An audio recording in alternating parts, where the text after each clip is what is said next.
Hi hello welcome back to my channel. இன்றைக்கி நம்ம சேனலில் ரொம்பவே முக்கியமான ஒரு நாளை பற்றி தான் பார்க்க போகிறோம்.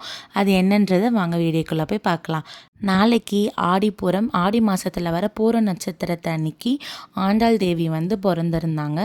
அவங்களுடைய பிறந்த அந்த நாளை தான் நம்ம ஆடிப்பூரமாக கொண்டாடுறோம். முக்கியமாக இதை யார் யாரெல்லாம் இந்த ஆடிப்பூரமை கும்பிடுவாங்கன்னு பார்த்தீங்கன்னா, குழந்தை இல்லாதவங்க, கல்யாணம் ஆகணும்னு நினைக்கிறவங்க, அவங்க எல்லாருமே கும்பிடுவாங்க.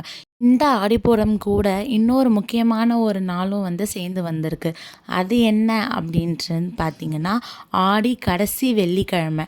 நமக்கு இந்த ஆடி மாதத்தில் வர கடைசி வெள்ளிக்கிழமை, அதுவும் ஆடிப்பூரமாகவே அமைஞ்சிருக்கு. இந்த நாள் அன்னைக்கு எல்லாரும் அம்மனுக்கு வளகாப்பு பண்ணி சாமி கும்பிடுவாங்க. அப்படி யார் யாரெல்லாம் பண்ணால் நல்லது அப்படின்னு பார்த்தீங்கன்னா, குழந்தை வேணும், கல்யாணம் ஆகி ரொம்ப நாள் ஆயிடுச்சு, இல்லை நாங்கள் குழந்தைக்காக வேண்டிக்க போகிறோம் அப்படின்றவங்களும் பண்ணலாம். ப்ளஸ் கூடவே எங்களுக்கு மேரேஜ் ஆகணும், நல்ல ஒரு ஹஸ்பண்ட் கிடைக்கணும், நல்ல ஒரு ஒய்ஃப் கிடைக்கணும் அப்படின்றவங்களும் இந்த ஆடிப்பூரத்தன்னைக்கு நம்ம சாமி கும்பிடலாம். கண்டிப்பாக அதுவும் முக்கியமாக குழந்தை இல்லாதவங்க இந்த பூஜையை பண்ணால் 100% கண்டிப்பாக பலன் கிடைக்கும். அதுக்கு நானே ஒரு எக்ஸாம்பிள். நீங்கள் இந்த ஆடியில் அம்மனை ஆனால் முழுசாக நினச்சி நம்ம வழிபட்டோம் அப்படின்னு பார்த்தீங்கன்னா, நம்மளுக்கு நெக்ஸ்ட்டு ஆடிக்குள்ளே இல்லை அடுத்த வருஷம் ப்ரெக்னெண்ட்டாவோ இல்லைனா நல்லபடியாக குழந்தையோடையோ நம்ம இருப்போம். கல்யாணம் ஆகாதவங்களும் அதே தான். உங்களுக்கு என்ன மாதிரி ஒரு ஹஸ்பண்ட் வேணும், என்ன மாதிரி ஒரு ஒய்ஃப் வேணும் அப்படின்னு நீங்கள் அம்மனை மனசார நினச்சி இந்த பூஜையை நீங்கள் செஞ்சீங்கன்னா, அது கண்டிப்பாக நமக்கு பலன் கொடுக்கும். இதில் முக்கியமான விஷயமே நம்பணும். நம்பி நம்ம அந்த அம்மனுடைய பூஜையை நம்ம செஞ்சோன்னாவே கண்டிப்பாக நமக்கு கை மேலே பலன் கொடுப்பாங்க. இது எப்படி பண்ணணும் அப்படின்னு பார்த்தீங்கன்னா, கோயிலில் சில பேர் கோயில்லையும் வீட்டில் பண்ண முடியாது அப்படின்றவங்க கோயிலுங்களுக்கு போய் அங்கே அம்மனுங்களுக்கெல்லாம் எல்லா அம்மன் கோயிலுமே வளகாப்பு பண்ணுவாங்க. அந்த அம்மனுக்கு நீங்கள் வளையல் வாங்கிட்டு போய் கொடுக்கலாம். நீங்கள் வாங்கிட்டு போகிற வளையலை அம்மனுக்கு சாத்திட்டு அதில் அவங்க கொடுக்குற வளையலும் நீங்கள் போட்டுக்கலாம். இல்லையா, உங்களால் எங்களால் கோயிலுக்கு போக முடியாது அப்படின்றவங்க வீட்லேயும் பண்ணலாம். வீட்டில் சும்மா நம்ம நார்மலாக பண்ணுற மாதிரி பண்ணிவிட்டு சக்கரை பொங்கலோ இல்லைனா உங்களால் என்ன முடியுமோ, இப்போ 5 வகை வளகாப்புனா என்ன 5 வகை சாப்பாடு தானே. ஸோ 5 வகை சாப்பாடுமே நீங்கள் போடலாம். மெயின் இந்த ஆடிப்பூரத்தன்னைக்கு என்னன்னு பார்த்தீங்கன்னா, கண்ணாடி வளையல் தான். அந்த கண்ணாடி வளையலுக்கு இருக்கிற மகிமை தான் ரொம்பவே சக்தி வாய்ந்தது. வீட்டில் இல்லை, நாங்கள் வீட்டில் கும்பிட போகிறோம் அப்படின்றவங்க இந்த மாதிரி கண்ணாடி வளையலை ஒரு மாலையாக கட்டிக்கோங்க. இல்லையா, எங்களுக்கு மாலையாக கட்ட தெரியலனா சாமி படத்துக்கு கீழே வச்சுட்டு நீங்கள் கும்பிடலாம்.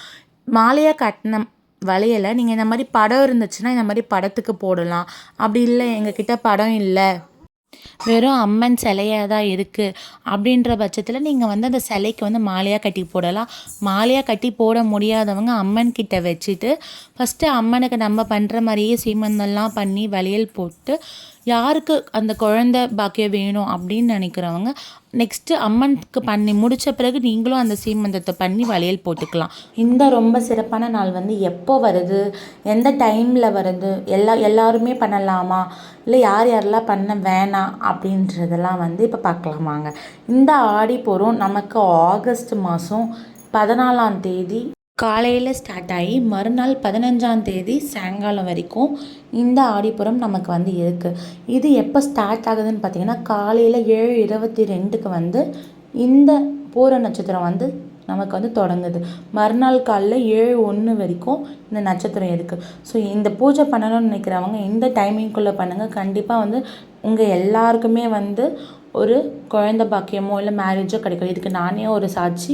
மேரேஜ் ஆன டைமில் எனக்கு இதே மாதிரி ஆடிப்பூரம் நட்சத்திரம் வந்துச்சு. அன்றைக்கி நான் வேண்டி எனக்காக வளையல் போட்டு தான் என் ஃபஸ்ட்டு பாப்பா பிறந்தாங்க. நான் மனசார அந்த அம்மன் கிட்ட வேண்டுதலுக்கு தான் எனக்கு அதே அடுத்த வருஷம் ஆடி மாதம் அன்னைக்கு ஒரு அழகான தேவதை அந்த அம்மனே எனக்கு பிறந்தாங்க. அதே வெள்ளிக்கிழமை, ஆடி வெள்ளிக்கிழமை அன்னைக்கு. ஸோ நீங்களும் ரொம்ப நம்பிக்கையாக இந்த பூஜையை செய்யுங்க. கண்டிப்பாக உங்களுக்கும் அந்த அம்மன் எனக்கு கொடுத்தா இந்த அழகான குழந்தை வரத்தையும் உங்களுக்கோ கொடுப்பாங்க. கல்யாணம் ஆகாதவங்களும் இந்த இதுவை இந்த பூஜையை நீங்கள் செய்யலாம். இதை யாரெல்லாம் பண்ணக்கூடாதுன்னா, பீரியட்ஸ் ஆகிறவங்க, அவங்கெல்லாம் வந்து பண்ண தேவையில்ல, மீதி எல்லாருமே பண்ணலாம். உங்களுக்கு வேறு எதுனா சந்தேகம் இருந்துச்சுன்னா கமெண்ட் பாக்ஸில் சொல்லுங்கள், நான் அதுக்கு ரிப்ளை பண்ணுறேன். இந்த மாதிரி நிறைய யூஸ்ஃபுல்லான வீடியோஸ் உங்களுக்கு வேணும்னா மறக்காம நம்ம சேனலை சப்ஸ்கிரைப் பண்ணிக்கோங்க, பெல் பட்டனை கிளிக் பண்ணிக்கோங்க, உங்கள் ஃப்ரெண்ட்ஸ் அண்ட் ஃபேமிலிஸ்க்கும் ஷேர் பண்ணுங்கள். அப்போ தான் நம்ம போடுற வீடியோஸ் உங்களுக்கு கண்டினியூஸாக வந்துகிட்டே இருக்கும். தேங்க்யூ ஃபார் வாட்சிங் மை வீடியோ.